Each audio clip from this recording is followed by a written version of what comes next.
सर्व मंगल मांगल्ये शिवे सर्वार्थ साधिके शरण्य त्र्यंबके गौरी नारायणी नमोस्तुते। भक्तों बोलिए जय माता दी। आज दुर्गा सप्तशती का तीसरा अध्याय, सेनापतियों सहित महिषासुर का वध। जगदम्बा के श्री अंगों की कांति उदय काल के सहस्त्रों सूर्य के समान है।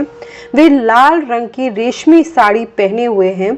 उनके गले में मुंडमाला शोभा पा रही है और रक्त चंदन का लेप लगा है। वे अपने कर कमलों में जप मालिका, विद्या और अभय तथा वर नामक मुद्राएं धारण किए हुए हैं।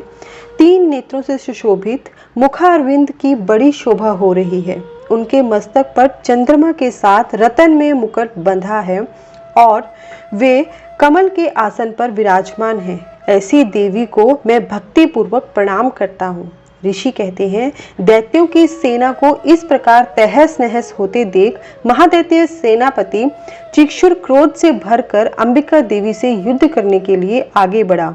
वह असुर रणभूमि में देवी के ऊपर इस प्रकार बाणों की वर्षा करने लगा जैसे बादल मेरुगिरी के शिखर पर पानी की धार बरसा रहा हो।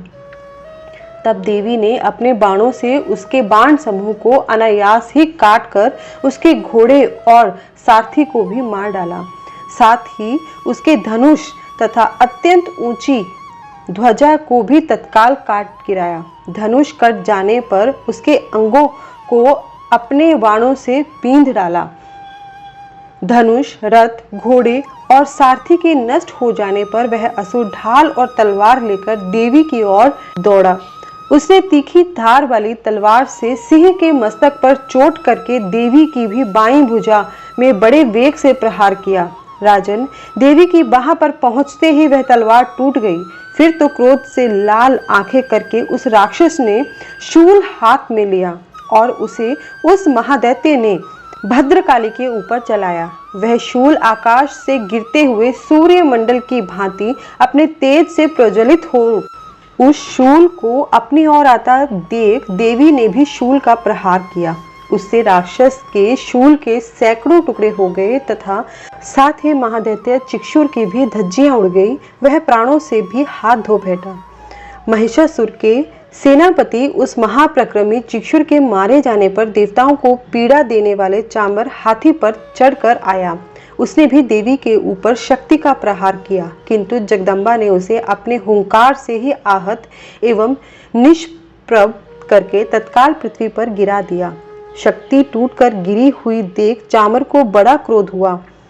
अब उसने शूल चलाया, किंतु देवी ने उसे भी अपने बाणों द्वारा काट डाला। इतने में ही देवी का सिंह उछलकर हाथी के मस्तक पर चढ़ बैठा और उस दैत्य के साथ खूब जोर लगाकर बाहु युद्ध करने लगा। वे दोनों लड़ते लड़ते हाथी से पृथ्वी पर आ गिरे और अत्यंत क्रोध से भरकर एक दूसरे पर बड़े भयंकर प्रहार करते हुए लड़ने लगे। तदनंतर सिंह बड़े वेग से आकाश की ओर उछला और उधर से गिरते समय उसने पंजों की मार से चामर का सिर धड़ से अलग कर दिया। इसी प्रकार उदग्रह भी शीला और वृक्ष आदि की मार खाकर रणभूमि में देवी के हाथ से मारा गया और कराल भी दांतों, मुक्कों और थप्पड़ों की मार से धराशायी हो गया। क्रोध से भरी हुई देवी ने गदा की चोट से उद्धत का कचुम्बर निकाल डाला। भिंदीपाल से वाशकल को तथा बाणों से ताम्र और अंधक को मौत के घाट उतार दिया। 3 नेत्रों वाली परमेश्वरी ने त्रिशूल से उग्रास्य, उग्रवीर्य और महाहनु नामक दैत्यों को मार डाला। तलवार की चोट से विराल के मस्तक को धड़ से काट गिराया। दुर्धर और दुर्मुख इन दोनों को भी अपने बाणों से यमलोक भेज दिया। इस प्रकार अपनी सेना का संहार होता देख महिषासुर ने भैंसे का रूप धारण करके देवी के गणों को त्रास देना आरंभ किया। किन्हीं को थुथुन से मारकर, किन्हीं को खुरों का प्रहार करके, किन्हीं को पूंछ से चोट पहुंचाकर, कुछ को सिंहों से विदीर्ण करके, कुछ गणों को वेग से, किन्हीं को सिंहनाद से, कुछ को चक्कर देकर और कितनों को निःश्वास वायु के झोंके से धराशायी कर दिया। इस प्रकार गणों की सेना को गिराकर वह असुर महादेवी के सिंह को मारने के लिए झपटा। इससे जगदम्बा को बड़ा क्रोध हुआ। उधर महापराक्रमी महिषासुर भी क्रोध से भरकर धरती को खुरों से खोदने लगा तथा अपने सिंहों से ऊंचे ऊंचे पर्वतों को उठाकर फेंकने और गरजने लगा। उसके वेग से चक्कर देने के कारण पृथ्वी क्षुब्ध होकर फटने लगी। उसकी पूंछ से टकराकर समुद्र सब ओर से धरती को डुबोने लगा। हिलते हुए सिंहों के आघात से विदीर्ण होकर बादलों के टुकड़े टुकड़े हो गए। उसके श्वास की प्रचंड वायु के वेग से उड़े हुए सैकड़ों पर्वत आकाश से गिरने लगे। इस प्रकार क्रोध में भरे हुए उस महादैत्य को अपनी ओर आते देख चंडिका ने उसका वध करने के लिए महान क्रोध किया। उन्होंने पाश फेंककर उस महान असुर को बांध लिया। उस महासंग्राम में बंध जाने पर उसने भैंसे के रूप का त्याग कर दिया और तत्काल सिंह के रूप में प्रकट हो गया। उस अवस्था में जगदम्बा ज्यों ही उसका मस्तक काटने के लिए उद्यत हुई, त्यों ही वह खड़गधारी पुरुष के रूप में दिखाई देने लगा। तब देवी ने तुरंत ही बाणों की वर्षा करके ढाल और तलवार के साथ उस पुरुष को भी बींध डाला। इतने में ही वह महान गजराज के रूप में परिणत हो गया तथा अपनी सूंड से देवी के विशाल सिंह को खींचने और गर्जने लगा। खींचते समय देवी ने तलवार से उसकी सूंड काट डाली। तब उस महादैत्य ने पुनः भैंसे का शरीर धारण कर लिया और पहले की ही भांति चराचर प्राणियों सहित तीनों लोगों को व्याकुल करने लगा।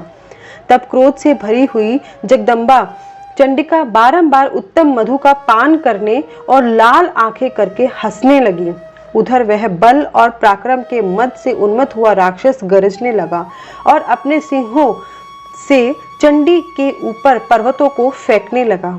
उस समय देवी अपने बाणों के समूहों से उसके फेंके हुए पर्वतों को चूर्ण करती हुई बोली।